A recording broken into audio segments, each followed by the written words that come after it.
Professor Piyush Kant Dixit जी, आपके पास आना चाहूंगा। आपके पास एक किताब है जो तकरीबन 1000 साल पुरानी है।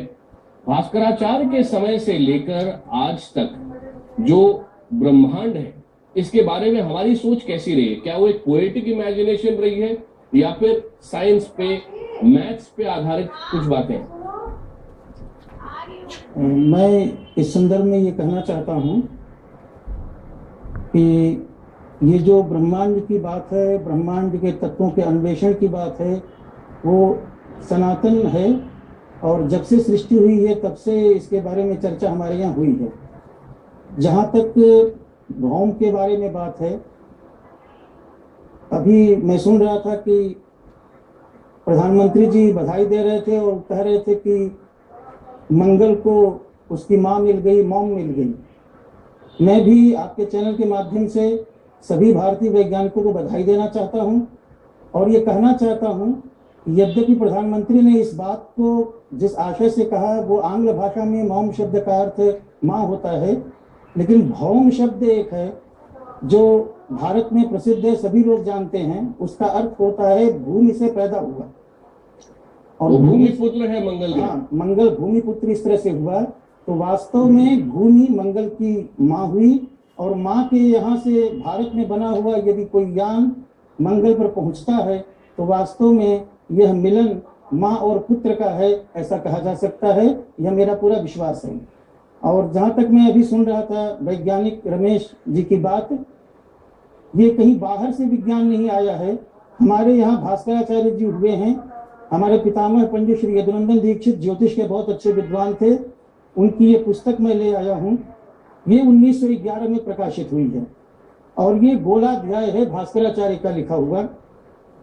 इसमें इन्होंने बाकायदे ये बताया हुआ है कि भूमि क्या होती है, भूमि का क्या स्वरूप है। देखिए, ये जो अभी हम देख रहे हैं स्क्रीन पे, इसको थोड़ा समझा सकते हैं आप? जी, ये देखिए, इन्होंने 1000 साल पहले भास्कराचार्य ने ग्रहों की स्थिति और उनके ऑर्बिट के बारे में क्या बोला? जी, ये भूमि सबसे आप देख रहे हैं बीच में बताया गया है। यहाँ पर भूमि के बाद इन्होंने बताया है कि जो है वो ऑर्बिट जो है वो चंद्रमा का है।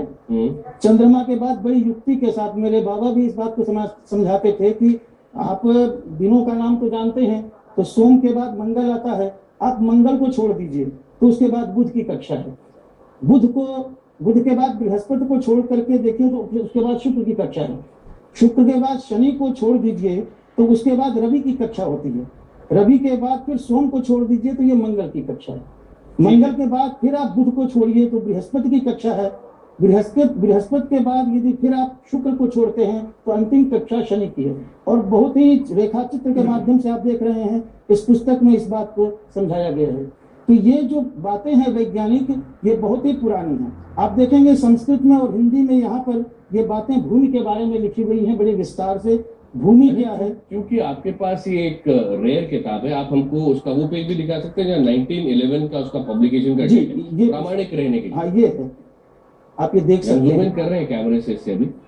और क्या मान्यता है भास्कराचार्य की? ऐसी कौन सी मान्यता है, बातें हैं जो मार्स मिशन तक हमको लाती है, यानी कि जो कंटिन्यूटी का एलिमेंट है साइंस का और धर्म का जी, वो क्या है इस किताब में? इसमें देखिए, धर्म की बात और गणित की बात, दोनों बात भास्कराचार्य ने कही है।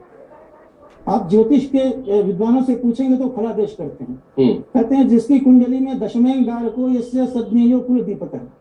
दशम स्थान होता है पराक्रम का स्थान या कर्म का स्थान, और वहां पर यदि मंगल ग्रह है तो वह कुल का दीपक माना जाता है। इस ढंग का फलादेश जो है वो धार्मिक दृष्टि से है। ठीक है पीयूष जी, आपके पास भी वापस लौटता हूँ, लेकिन अजय भामी जी के पास जाना चाहूंगा। अजय जी, आज ट्विटर पे एक